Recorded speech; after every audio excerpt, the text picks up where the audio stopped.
Hoje vamos falar sobre o filósofo Immanuel Kant e algumas de suas teorias. Mas para entender Kant, é preciso analisar primeiro o debate que o antecede: metafísica versus empirismo. O filósofo René Descartes defende a metafísica, ou racionalismo, isso é, o conhecimento dependente e condicionado pelo pensamento. Sua frase mais conhecida, penso, logo existo, expressa que o sujeito do pensamento é individual. Dessa forma, Descartes estabelece dentro de sua teoria a primeira certeza, eu penso, e a primeira verdade, Deus. A primeira verdade é Deus. Se eu penso no infinito e no perfeito, me pergunto de onde veio esse pensamento, e esse raciocínio não pode surgir de mim, porque eu sou uma causa. Mas eu não posso ser causa desses efeitos, porque a minha existência não garante a existência alheia. A minha subjetividade garante apenas a minha existência. Então Descartes pensou: se eu não posso ser a causa desses efeitos, só posso ser efeito de uma causa superior, que é Deus. Já David Hume defende o empirismo, que se baseia na experiência. A experiência é o contato com a natureza humana. A partir desse contato, produzimos impressões e, respectivamente, ideias. As impressões são mais fortes e vivazes, enquanto as ideias são menos fortes e vivazes. Então, ao contrário de Descartes, Hume vai encontrar a origem do conhecimento no contato, porque o mundo sem a natureza humana não possui conhecimento. É a intersecção entre esses dois seres que produz conhecimento. Descartes diz que eu controlo a experiência, e Hume diz que ela acontece e eu produzo uma ideia sobre ela. É daí que Kant parte. Ele tenta responder a pergunta: de onde surgiu o conhecimento e como ele é possível? Kant estabelece duas faculdades da razão, ou seja, duas capacidades: a intuição e o entendimento. A intuição é uma perspectiva empirista. Ela é o meio para atingirmos o conhecimento, mas não o seu fim.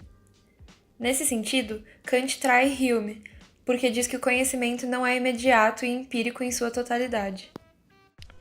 Para Hume, a intuição é o contato da natureza humana com o mundo a todo momento, mas para Kant é apenas um meio para o conhecimento. Não é a finalidade, é só um caminho. Ele diz que o contato não precisa ser contínuo. Uma vez que você teve a intuição, sua representação fica guardada na memória. Kant diz que o pensamento acontece quando você tem uma intuição e consegue ultrapassá-la. A intuição é incompleta porque ela precisa estar acompanhada do objeto. A experiência por si só não consegue explicar o conhecimento. O objeto nos afeta de forma sensitiva e o mesmo objeto pode criar diferentes sensibilidades. Dessas sensibilidades, nós produzimos representações, que ficam guardadas e não precisam novamente do contato. A sensibilidade nos dá objetos e fornece a intuição, mas quem pensa esses objetos e produz os conceitos é o entendimento, que é a segunda faculdade da razão. Conhecimento imediato do objeto não é, para Kant, um conhecimento terminado, ou seja, não é possível, é mera impressão. A demonstração de uma verdade precisa ser rigorosa, porque senão ela varia segundo o seu sujeito e se torna uma questão subjetiva, cai no relativismo absoluto. A sensibilidade é empírica, enquanto o entendimento é transcendental. A sensibilidade é o conhecimento imediato do objeto, enquanto o entendimento é a atividade de conceitualizar. As duas faculdades em conjunto formam o conhecimento possível.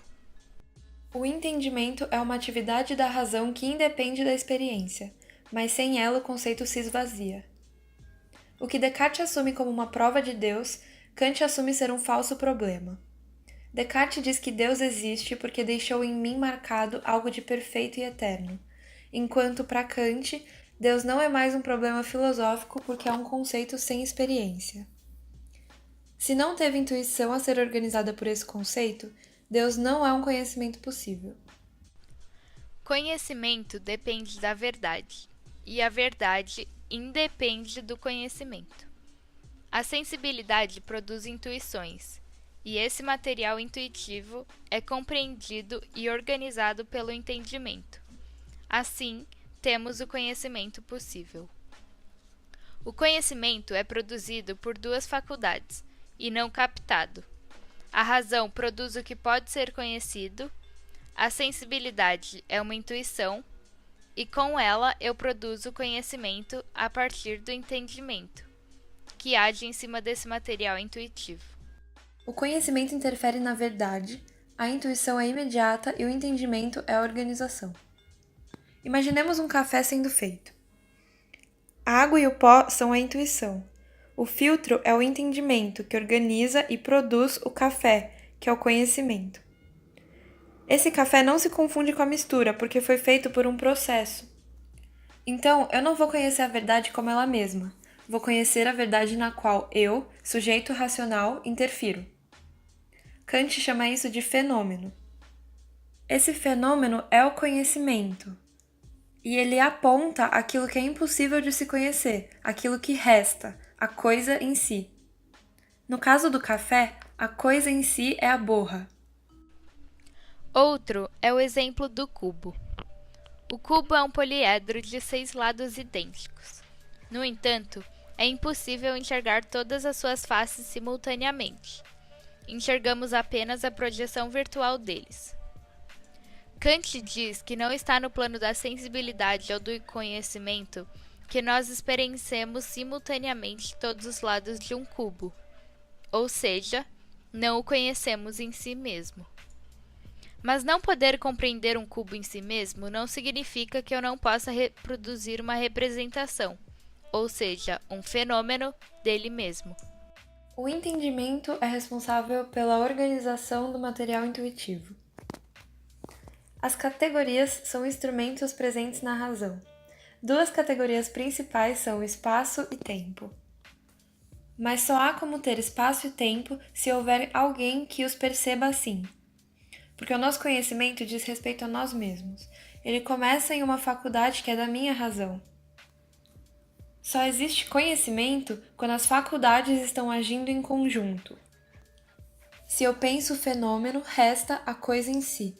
E a coisa em si eu não consigo ver, porque eu não consigo enxergar todas as características em simultâneo. Eu preciso organizar necessariamente essa coisa no tempo e no espaço. O objeto é produzido pelo sujeito, mas ele não é produzido por mera intuição. O que pode ser conhecido está numa espécie de plano cartesiano. A primeira revolução copernicana ocorreu quando o heliocentrismo foi comprovado. Ou seja, ao invés de a Terra estar no centro do sistema solar, o Sol estava. Já a segunda revolução copernicana, que foi provocada por Kant, faz algo parecido.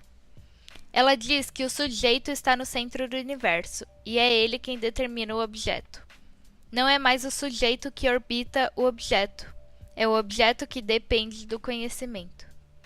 O objeto só é possível por causa da razão, que produz uma experiência. Essa experiência é organizada pelas duas categorias espaço e tempo.